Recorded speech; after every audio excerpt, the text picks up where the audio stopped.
अस्सलाम वालेकुम जी।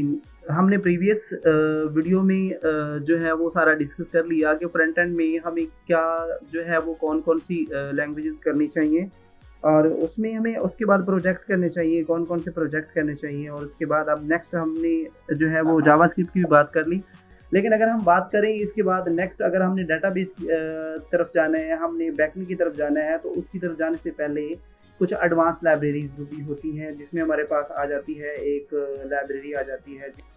तो साथ में अगर हम देखा जाए तो एडवांस में एक कुछ लाइब्रेरीज की भी ज़रूरत पड़ती है जिसके बगैर जो होता है कि हम डेटाबेस पे काम जो है वो बैकएंड पे काम नहीं कर सकते। तो उसमें हमारे पास जो है वो कौन-कौन सी जो है वो लैंग्वेजेस आ जाती हैं। अगर हम देखें तो सबसे पहले हमारे पास आता है रिएक्ट जेएस आ जाता है। नंबर 1 अगर देखा जाए तो हमारे पास रिएक्ट जेएस आ जाता है। रिएक्ट जेएस के बाद देखा जाए तो व्यू जेएस आ जाता है जी, ठीक है। व्यू जेएस के बाद देखा जाए तो जो है वो एंगुलर आ जाता है। तो ये जो तीनों लैंग्वेजेस हैं,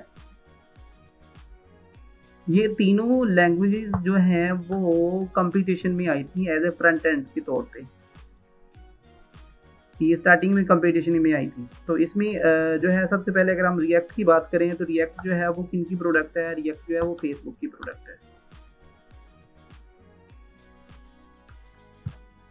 अगर हम बात करें Vue.js की बात करें तो Vue.js जो है ये एक ओपन सोर्स आई थिंक ये चाइनीज़ की कुछ में आता है कि इसमें ओपन सोर्स ये चाइनीज़ की कुछ ये प्रोडक्ट है, चाइनीज़ ने ये बनाई थी। तो उसके बाद यहाँ पे अगर बात करें इसकी तो ये गूगल की प्रोडक्ट है। शुरू में एक लाइब्रेरी के तौर पे आई थी ये लैंग्वेज और उसके बाद में इसको जो है वो फ्रेमवर्क में कन्वर्ट कर दिया गया। तो अब हम अगर बात करें नेक्स्ट रिएक्ट की बात करें तो इसका भी फ्रेमवर्क है अपना एक, और इसका जो फ्रेमवर्क है वो है नेक्स्ट.जेएस। अगर हम Vue.js की बात करें तो Vue.js जो है वो उसका जो है वो नेक्स्ट.js है उसका फ्रेमवर्क। अगर देखा जाए तो उसकी बात करें तो इनकी तरफ भी हम जाते हैं, इनको भी डिस्कस करते हैं। लेकिन इनसे पहले अगर हमें कौन सी अब लैंग्वेज को देखना चाहिए, कौन सी लैंग्वेज पे जो है वो काम करना चाहिए, तो आफ्टर HTML, CSS, Bootstrap, इसके बाद जो है वो जावास्क्रिप्ट के बाद हमें कौन सी लैंग्वेज पे काम जो है वो करना चाहिए। तो मैं रिकमेंड करूँगा आप लोगों को React.js पे काम करना चाहिए। बाकी एंगुलर पे भी आप कर सकते हैं, आप Vue.js पे भी कर सकते हैं, लेकिन आपको जो स्टार्ट लेना चाहिए वो React.js से स्टार्ट लेना चाहिए। ओके जी, तो अगर हम React.js की बात करें तो React.js को यूज़ करते हुए हम क्या क्या काम कर सकते हैं और किस तरह की वेबसाइट बना सकते हैं। तो इसमें React.js में कुछ जो है इसके कुछ इसमें हम कौन-कौन सी चीज़ें आती हैं जो उनको हम डिस्कस करते हैं जी। एक्चुअली हमने प्रीवियस लेक्चर में बात की थी कि जो हम जावास्क्रिप्ट को डिस्कस करते हैं, जावास्क्रिप्ट को हम जो है वो डिस्कस करते हैं, उसमें एक सिंपल जावास्क्रिप्ट को डिस्कस करते हैं, प्लेन जावास्क्रिप्ट को, ठीक है, जिसमें कोर जावास्क्रिप्ट की बात कर लेते हैं। तो उसके बाद अगर देखा जाए तो मॉडर्न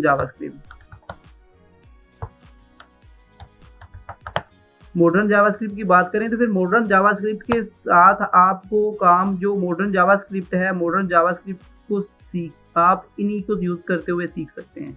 मॉडर्न जावास्क्रिप्ट को सीखने के बाद आप इन्हीं पे काम कर सकते हैं, क्योंकि इन्हीं में सारा मॉडर्न जावास्क्रिप्ट को ही यूज़ किया जाता है। तो आप मॉडर्न जावास्क्रिप्ट को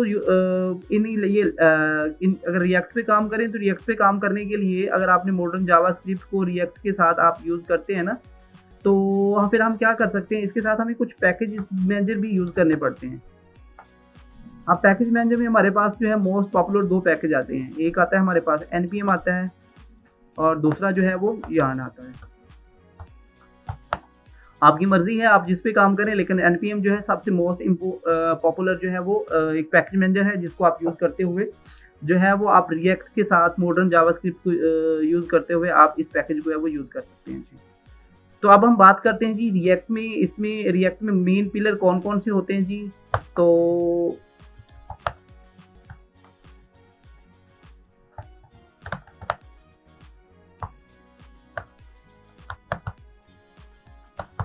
React.js में मेन पिलर कौन कौन से होते हैं अगर हम इनकी बात करें तो इसमें हम जो है वो कौन कौन सी चीज़ें जो होती हैं जिनको हमें इसमें हम डिस्कस करते होते हैं। मैं यहाँ पे कुछ की पॉइंट्स हैं, यहाँ पे उनको मैं मेंशन कर देता हूँ। उसके बाद हम किसी भी एक वेबसाइट को लेते हुए उसको मतलब जो है कि साथ में डिस्कस करते जाएंगे एक एक पॉइंट करके आप लोगों को, ताकि सारे पॉइंट्स वो क्लियर हो जाएं कि हम React.js को यूज़ करते हुए किस तरह एक फुल फ्लैज हम एक वेबसाइट को बना सकते हैं। ओके जी, तो इसमें सबसे पहले इसके मैं कुछ पॉइंट्स जो होते हैं वो मैं मेंशन कर लेता हूँ यहाँ पे।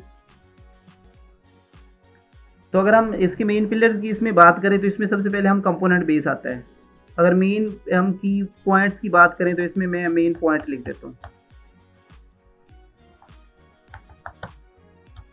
तो की अगर हम बात करें तो इसमें एक ये कंपोनेंट बेस आता है। अगर हम कंपोनेंट की बात करें तो हम ना किसी भी एक वेबसाइट की बात कर लेते हैं जिसमें हम कंपोनेंट को डिस्कस कर लेते हैं कि कंपोनेंट्स क्या होते हैं इसमें। अगर मैं इसी वेबसाइट की बात करूं तो इसमें मेरे पास ये जो नैप बार है ये एक कंपोनेंट है।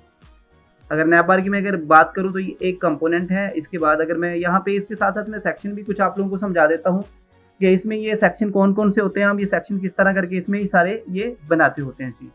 अब इसमें सबसे पहला जो इसमें ये सेक्शन आता है ये एक नैप बार का सेक्शन आता है। ये फर्स्ट ऑफ ऑल ये जो टॉप पे आ रहा है ये एक नैप बार का सेक्शन है जिसमें हमारे पास ये जो है वो कंटेंट सारा मेंशन है कुछ पेजेस के हिसाब से। ऑल आ जाता है, ईद कलेक्शन, ये डिफरेंट। और उसके बाद अगर हम इसकी बात करें तो ये एक अलग सेपरेट सेक्शन है, ये एक स्लाइडर है, ठीक है। इसको ये कैराजोल है, इसको स्लाइडर भी कहते हैं, इसको कैराजोल भी कहते हैं, ठीक है। ये एक दूसरा सेक्शन आ जाता है। तो मेरे पास यहाँ पे अभी हमने ये बात की कि रिएक्ट जो है वो एक कंपोनेंट बेस है। तो मेरे पास यहाँ पे इसमें देखा जाए तो ये एक पहला कंपोनेंट आ गया। उसके बाद अगर हम बात करें तो ये कार्ड जो है ये एक सेपरेट सेक्शन है, ये सेपरेट कंपोनेंट आ गया। उसके बाद अगर हम नीचे इस कार्ड की बात करें तो एक सेपरेट कंपोनेंट आ गया। और उसके बाद यहाँ पे फुटर की बात करें तो एक इसमें फुटर जो है एक सेपरेट कंपोनेंट आता है। तो इसमें हम रिएक्ट में हम मल्टीपल कंपोनेंट्स को यूज करते हुए क्या करते होते हैं, हम एक कंप्लीट जो है ना फुल फ्लैश जो है ना एक वेबसाइट के जो कंप्लीट पेजेस होते हैं हम उन्हीं की बात करते होते हैं। हम कंपोनेंट को यूज करते हुए हम एक कंप्लीट जो है वो पेज बनाते होते हैं जी, ठीक है जी। पहली बात तो इसमें ये कंपोनेंट्स की होगी, ठीक है। अब उसके बाद यहाँ पे इसमें हमारे पास एक मॉड्यूल यूज करते होते हैं हम इंपोर्ट एक्सपोर्ट का। मॉड्यूल जो है ये जावास्क्रिप्ट का टॉपिक है, ठीक है। ये इंपोर्ट एक्सपोर्ट क्या होता है, मतलब हमने ये एक दफा हमने यहाँ पे अगर देखा जाए तो मेरे पास ये जो है ये एक नैप बार है, मुझे इसको मल्टीपल टाइम यूज करना है, मल्टीपल जगह पे यूज करना है। तो मैं इसको एक ही दफा बनाऊंगा और इसको इंपोर्ट कर लूंगा जहां पे मुझे इसकी जरूरत होगी। कंपोनेंट जो होते हैं उनको मतलब होता है बार बार हम यूज कर सकते हैं। तो जो रिएक्ट है ये एक जो है ये मोस्ट इम्पोर्टेंट और मतलब फास्टेस्ट और ये मॉडर्न एक लैंग्वेज है, ठीक है। तो इसको यूज करते हुए हम एक सिक्योर जो होती है वो एक वेबसाइट बना सकते हैं और एक फर्स्ट वेबसाइट बना सकते हैं, ठीक है। तो अब इसमें यहाँ पे अगर नेक्स्ट इसमें बात की जाए, अभी हमने कंपोनेंट्स की भी इसमें बात कर ली कि मतलब हम इसमें मल्टीपल कंपोनेंट्स को जो बनाते हैं हम उनको एक ही दफ़ा बनाते हैं एक कंपोनेंट और उसको बार बार हम यूज़ कर सकते हैं। इसके लिए हम एक नीचे मॉड्यूल यूज़ किया, ठीक है। तो अब इसकी अगर हम इसके बाद हम बात करें तो एक जावास्क्रिप्ट को मॉडर्न जावास्क्रिप्ट का इसमें एक टॉपिक आता है जिसको यूज़ करते हुए हम सारा काम करते हैं, उसमें आता है मैप, ठीक है। मैं मेन पॉइंट इसमें की पॉइंट्स जो है वो साथ में डिस्कस करूँगा। मैप मेथड की बात करेंगे तो मैप मेथड की बात करें तो मैप मेथड क्या करता है, यहाँ पे मैप मेथड की बात करें तो यहाँ पे जो मैप होता है ना, मैप जिस तरह हमने पहले बात की जावास्क्रिप्ट में हम क्या करते होते हैं, जावास्क्रिप्ट में हम कंप्लीट एक जो होता है ना वो एक ऑब्जेक्ट बनाते होते हैं, हम एक एपीआई बनाते होते हैं। मिसाल के तौर पर मैं यहाँ पे एक एग्जांपल आपको दिखा देता हूँ, जिस एग्जांपल को यूज करते हुए हम ये सारा जो है वो एक वेबसाइट के ऊपर ये सारे कार्ड वगैरह हम किस तरह जो है वो यूज करते हैं।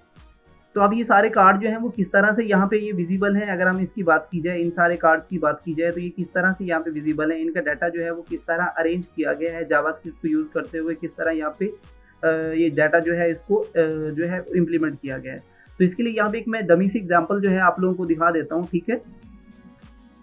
हम जावास्क्रिप्ट को यूज़ करते हुए डाटा को कुछ जो होता है वो इस तरह से हम जो होते हैं इसको अलाइन करते होते हैं। एक्चुअली ये कुछ इस तरह से विजिबल होगा। इसको देखने के लिए हमें एक ना जेसन फॉर्मेटर होता है उसकी ज़रूरत पड़ेगी, क्योंकि ये जो कोड होता है ये जेसन में कन्वर्ट करने के लिए जेसन फॉर्मेटर हमें यहाँ पे एक्सटेंशन है, ठीक है, इसको इंस्टॉल करना पड़ेगा। उसके बाद हमारे पास ये जो है बिल्कुल एक्यूरेट ये विजिबल होगा जिस फॉर्मेट में हम इसको देखना चाह रहे हैं। तो मैं यहाँ पे ऐड करूँगा, ठीक है, ऐड करूँगा इस एक्सटेंशन को। ऐड करने के बाद मेरे पास ये कुछ इस तरह से विजिबल होगा। इसको मैं रिफ्रेश करता हूँ। जब मैं रिफ्रेश करूँगा तो मेरे पास ये कुछ ये इस तरह से ये जो है वो विजिबल हो रहा है, ठीक है। तो अब यहाँ पे देखें, इसमें सारा ये अब देखा जाए तो ये हम अरे की बात कर रहे थे, तो ये कंप्लीट एक अरे है। अब इस अरे में देखा जाए तो मेरे पास ये सारी जो ये जो ऑब्जेक्ट आ रहे हैं, ये अगर मैं इसको यहाँ पे आपको इसी को यहाँ से कॉपी करता हूँ, ठीक है, कंट्रोल सी किया, यहाँ पे एक फोल्डर है, इसी को फोल्डर को मैं ओपन करता हूँ, इस पर क्लिक किया, यहाँ पे क्या किया, CMD किया। CMD करने के बाद यहाँ पे इसको क्या करेंगे, हम कोड स्पेस डॉट करेंगे, ठीक है। अब यहाँ पे हम क्या करेंगे, इसमें एक फाइल बना लेते हैं। ये फाइल ऑलरेडी मेरे पास बनी हुई है, ठीक है। इसको मैं यहाँ पे क्लीन कर देता हूँ और यहाँ पे कीवर्ड ले लेता हूँ। यहाँ पे प्रोडक्ट के नाम से मैंने एक वेरिएबल ले लिया। यहाँ पे लेट कीवर्ड आप यूज़ कर सकते हैं, मैंने लेट यूज़ किया और यहाँ पे मैंने प्रोडक्ट के नाम से एक वेरिएबल ले लिया और इस वेरिएबल में यहाँ पे जो है मैंने वो डाटा जो यहाँ पे पेस्ट कर दिया। अब यहाँ पे देखें मेरे पास ये कंप्लीट एक अरे है। अब यहाँ पे मेरे पास ये एक ऑब्जेक्ट आ गया है, ये एक कार्ड आ गया है। उसके बाद अगर हम बात करें तो ये मेरे पास दूसरा कार्ड आ गया है, ये तीसरा कार्ड आ गया है, ये चौथा कार्ड आ गया है। ये मेरे पास एक कंप्लीट जो है ये सारी जो है एक डिटेल जो है ये सारी इधर विजिबल हो रही है। तो ये सारा का सारा जो ये डाटा है, ये इसी तरह करके ये जो डाटा होता है किसी भी कंपनी का जो डाटा, जब वेबसाइट आप लोग बनाते हैं ना, तो वेबसाइट बनाने के लिए आप लोगों को काम ये करना पड़ेगा कि सबसे पहले उसका डाटा जो होता है, ये इस तरह से आप डाटा आप लोगों को वो प्रोवाइड करते हैं। जब डाटा आपको प्रोवाइड करते हैं तो उसके बाद इस डाटा को आपने इस तरह करके अरेंज करना होता है। जब आप इस तरह करके आप उस डाटा को अरेंज करते हो तो उस अरेंज करने के बाद फिर ये होता है कि आप उस डाटा को फैच करते हो। अगर यहाँ पे अगर आपकी सिस्टम में हो तो फिर फैच करने की ज़रूरत नहीं होती। अगर इसको ऑनलाइन डिप्लॉय किया जाए तो फिर इसको फैच करना पड़ता है। तो फैच करने के लिए क्या करते होते हैं जी, वो हम फैच करने का मेथड जो है या मैप का मेथड है, हम नेक्स्ट जो है वो वीडियो में इसको कवर करेंगे।